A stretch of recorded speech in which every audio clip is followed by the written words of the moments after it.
Today, I will be presenting on the representation of the LGBTQ plus community in film.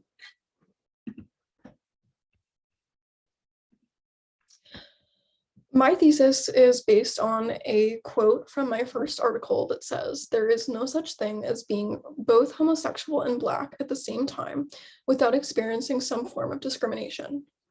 In this presentation, I will explore how films that have queer Black characters follow this ideal and showcase their characters in similar scenarios. The films that I chose to talk about reveal how African American films breakthrough in Hollywood is still problematic, but improving slowly. I will also be talking about how the films that are being created reflect real-world experiences that Black queer people have, and Hollywood does not always do a good job when putting it on the screen. We're getting there, but we still have a long way to go. My first article showcases Moonlight and Pariah, which are breakthrough films in the industry. This is the article that opens by saying there is no such thing as being both homosexual and Black at the same time without experiencing discrimination. This idea is reflected through the representation of both minority groups in mainstream American films. The two case studies for this article is Pariah from 2011 and Moonlight from 2016, and they reflect how Hollywood is transforming its representation of Black people.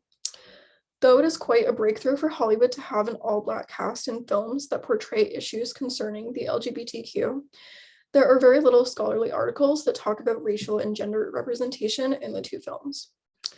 Both films reflect an intersecting problem of identity, particularly between race and sexuality, which is the main focus point throughout the article. Both films reflect back to the first point about how one cannot be both part of the LGBTQ and Black without experiencing any form of discrimination, which is basically the entirety of what I want my thesis to be. Starting with Pariah, Alike's mother is very homophobic, and it focuses on how this 17-year-old Black girl living in Brooklyn struggles to come out to society, especially her faithful Christian mother, Audrey, as a lesbian.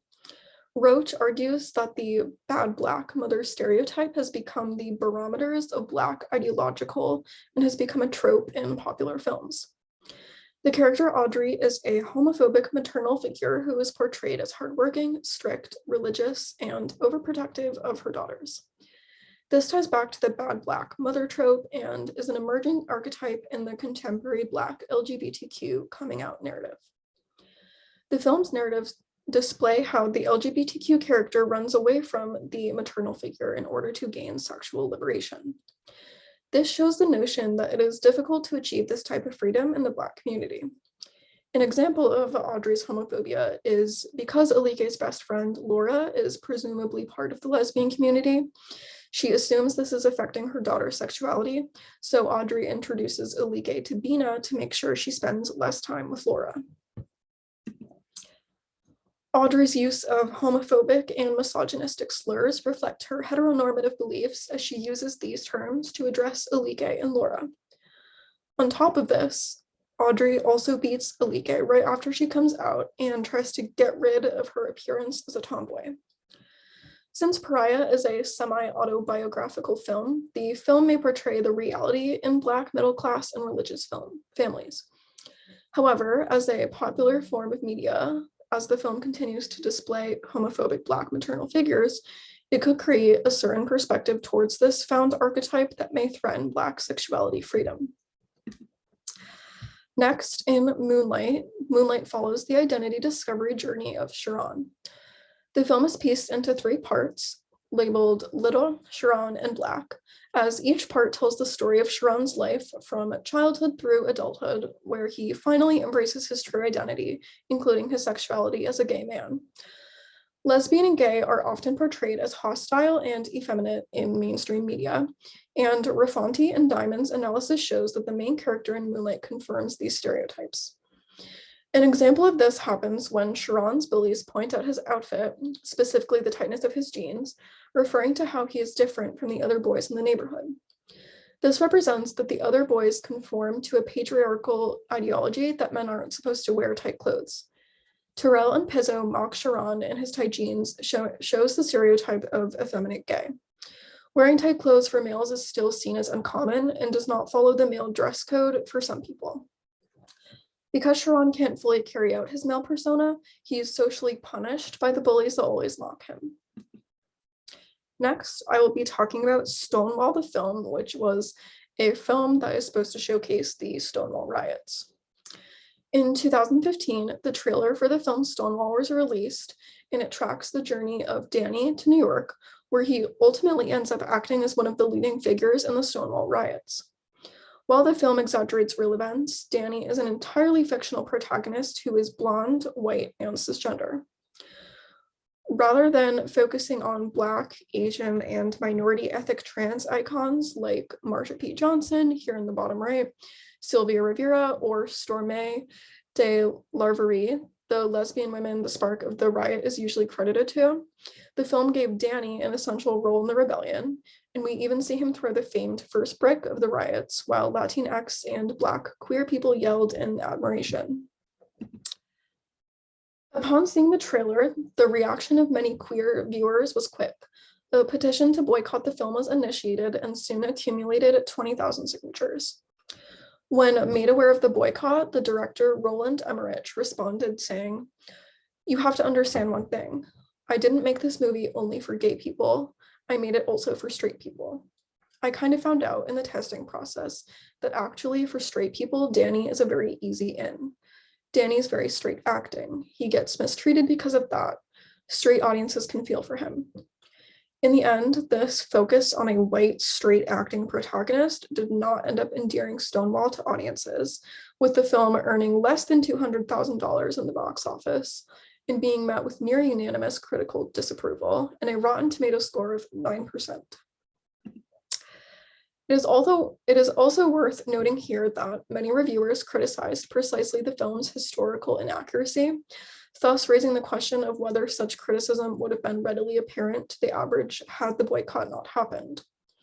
Taken together, both the critical and audience rejection of the film testifies to the awareness of activists of the potential influence of cinema on audience perceptions of LGBTQ history.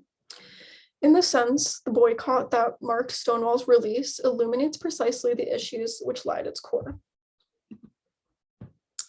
The last film I will be talking about is Beauty, directed by Oliver Hermanus. Unlike their creator, most of the characters in Hermanus's Beauty come from a conservative white Afrikaner community with a strong dedication to the apartheid past. Long after the official end of white supremacy in South Africa, the protagonist, Francois, conforms to a view of Afrikaner identity that is singular, distinctive, and self-contained, the result of a tightly organized group of racial, grammatical, and cultural characteristics. Beauty breaks new ground by linking the racial and cultural essentialism that educates some versions of South African whiteness with coercive heteronormativity and homophobia. Francois is seemingly heterosexual, but often meets other white Afrikaans men for sex secretively. Deveren's analysis of the film begins with a scene in which he rejects the opportunity to take a Black lover, revealingly on the grounds that the man is gay. She argues that this rejection stems from a desire to evade and exclude the Black and queer identity formations that trouble his self-definition with their heterogeneity and their claims to shared concerns and a shared history. At the same time, Hermanus affirms the authority of Black people to speak to the social and political significance of public queer life in South Africa in response to the marginalization of queer of color contributions to the struggle for human rights during apartheid. And now I will be analyzing one of the scenes. In an early scene, Francois drives to a remote farmhouse where he joins a group of other white Afrikaans men drinking beer and making small talk in the kitchen. The host, Henry, makes sure everyone is acquainted and introduces a newcomer named Brian. As the gathering continues, another white man named Gideon appears and wants to talk to Henry.